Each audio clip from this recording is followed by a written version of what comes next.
Naramdaman ni Jaro ang kakaibang lamig na dumarating mula sa kagubatan. Jaro, may pupuntahan tayong tahanan ngayong gabi. Pinapatawag tayo.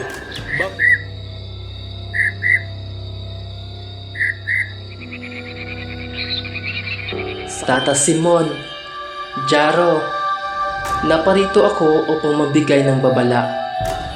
Ang lakas ng engkantong inyong kinakaharap ay hindi pangkaraniwan. Maraming salamat sa iyong mabilis na pagdating, Tata Simon. Ang aking anak na si Regina, siya ay hindi magising. Tila may ibang presensya sa kanyang paligid na hindi namin mapaliwanag. May mga marka, mga simbolo ng engkanto. Malakas ang kanilang kapit sa kanyang kaluluwa. Ang mga marka sa katawan ng dalaga ay nagliwanag at nagsimulang gumalaw na parang mga ahas na gumagapang sa kanyang balat.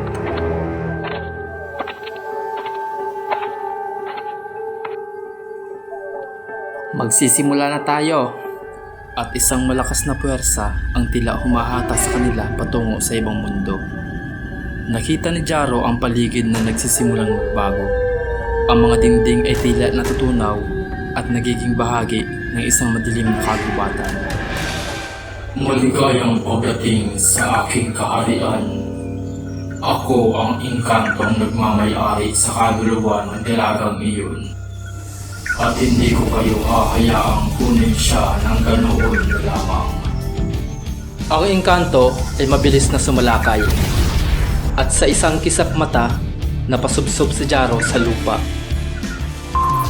Nagising sa kanya ang kakaibang lakas at sa unang pagkakataon, naramdaman niya ang buong kapangyarihan ng mutya. Kailangan nating makuha ang esensya ng engkanto upang sirain ang sumpa. Sa gitna ng kagubatan ng mga ilusyon at anino, nagtagpo ang lakas ng tao at engkanto. Hindi niya ito matakasan. Sa isang iglap, bumilis ang pag-atake ng engkanto. Ang mga kamay nito ay naglalabas ng mga bolang apoy na sumasabog. Si Jaro na may buong tiwala sa kanyang mutya ay mabilis na umiwas at nakipagsagupaan. Habang patuloy na nagsasagupaan, naririnig ni Jaro ang malalalim na pagbigkas ng mga sinaunang dasal ni Tata Simon. Kailangan nating abutin ang puno sa gitna ng kagubatan. Doon natin masisira ang kapangyarihan ng engkanto sa mundong ito.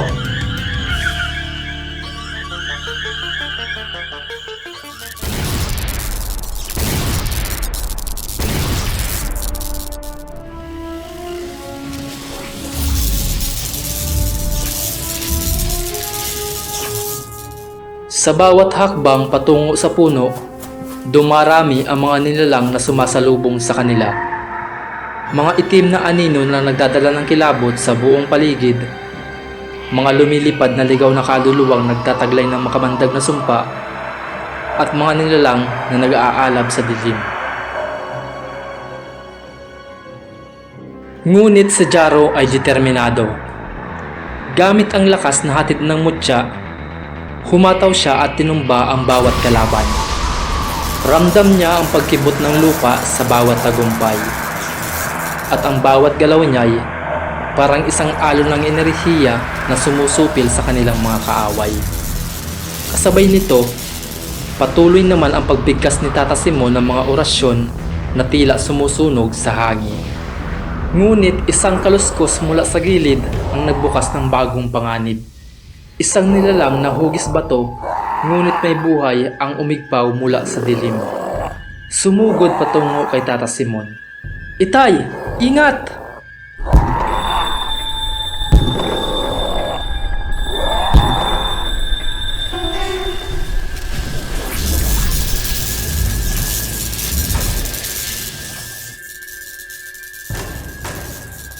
Ngunit mabilis din ang engkanto.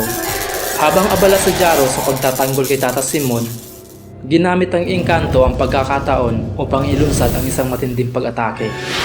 Bumuga ito ng mga itim na alon ng enerhiya mula sa kanyang bibig, na tumama sa lupa at nagdulot ng mga bitak na kumalat sa paligid nila. Ang lupa ay nagkibit at bumuka. at natagpuan ni Jaro ang kanyang sarili na nahuhulog sa isang malalim na hukay. Ang dilim ay bumalot sa kanya at ang kanyang pakiramdam ay parang nabura mula sa mundo. Narinig niya ang malamig na tinig ng engkanto.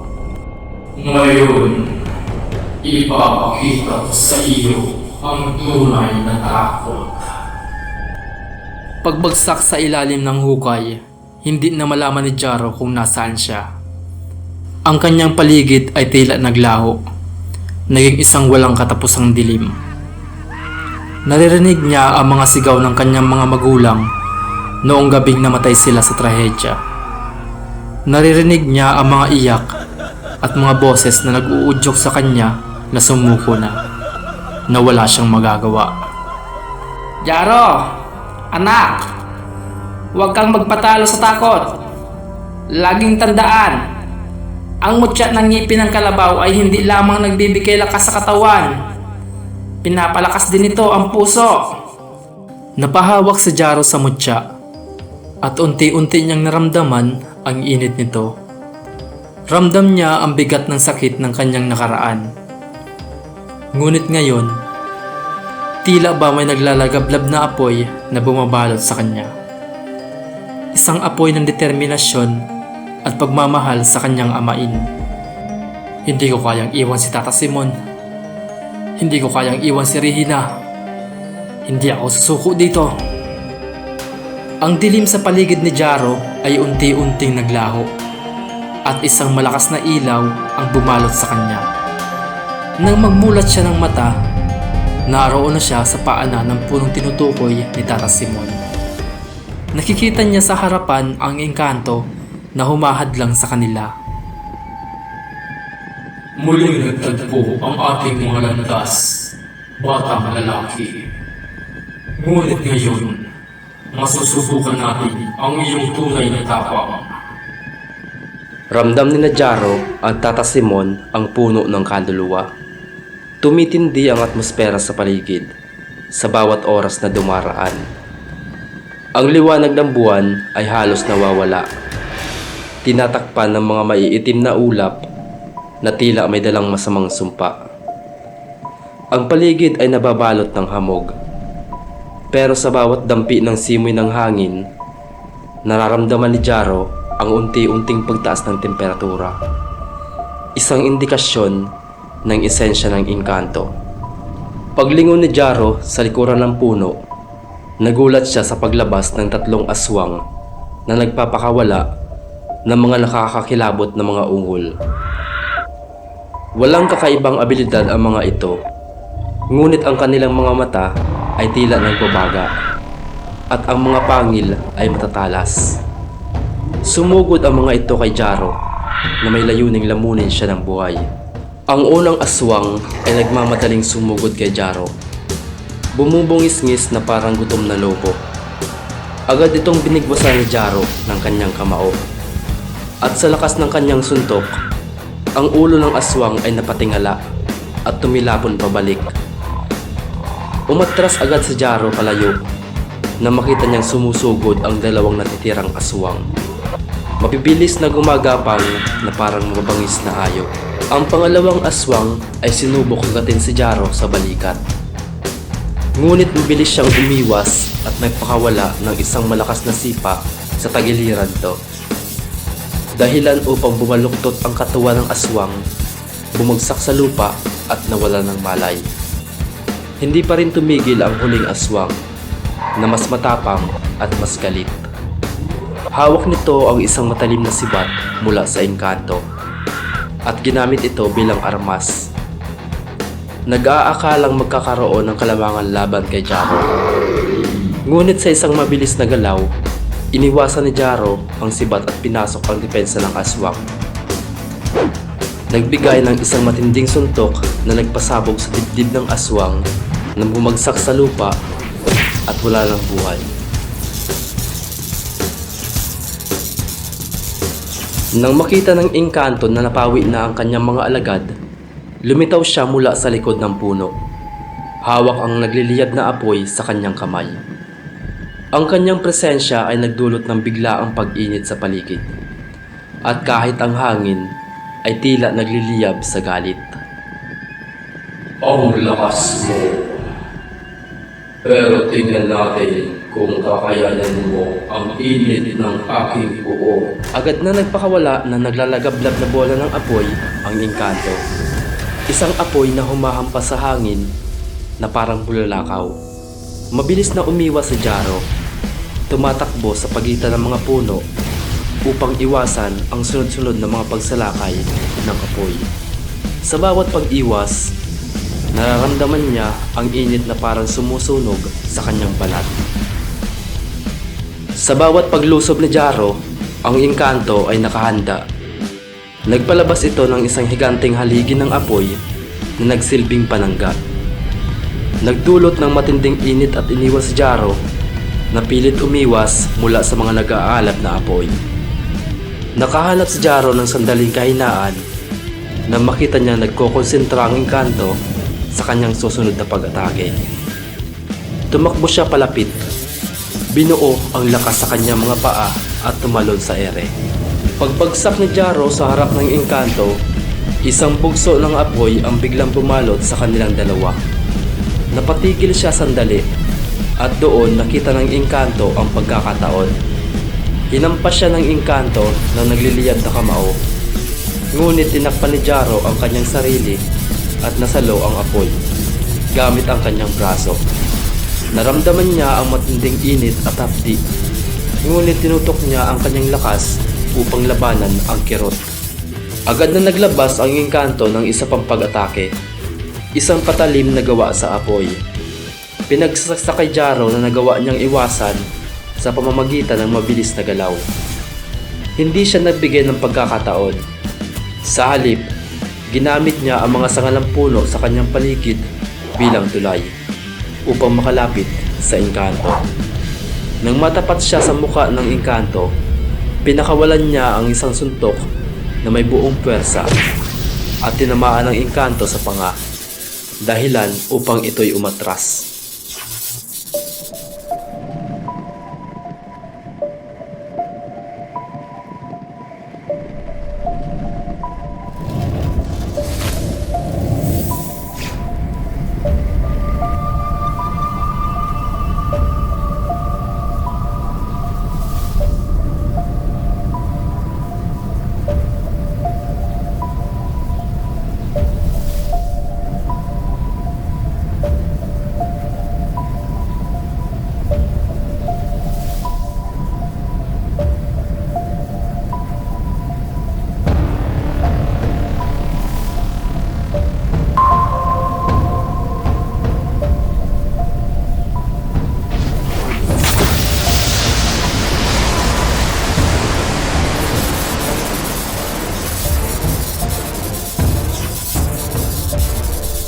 Napatigil ang engkanto sa pagkabigla.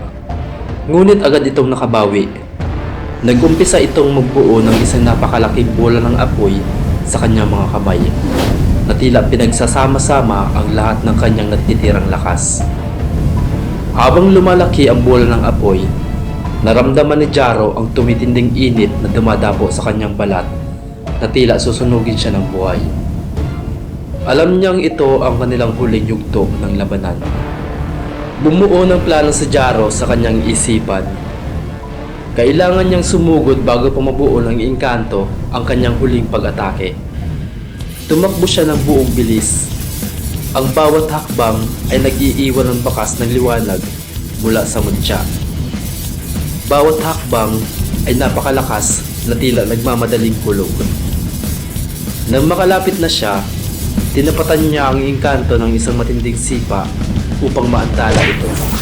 Ang sipa ni Jaro ay tumama sa gilid ng engkanto na nagpayanig sa katawan nito at dahilan upang madiskaril ang konsentrasyon ng engkanto.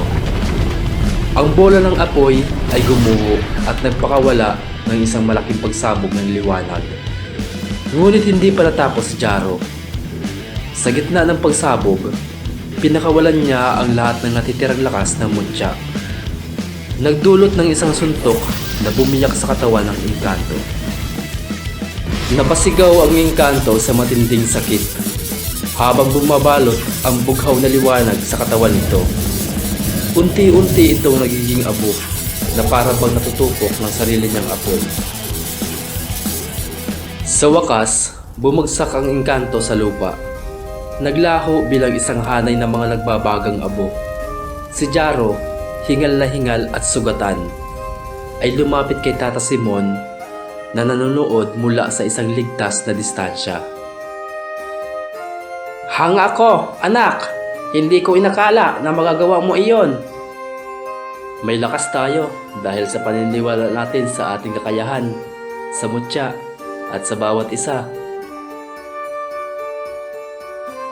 Nagpahinga sila saglit bago magpatuloy sa kanilang paglalakbay.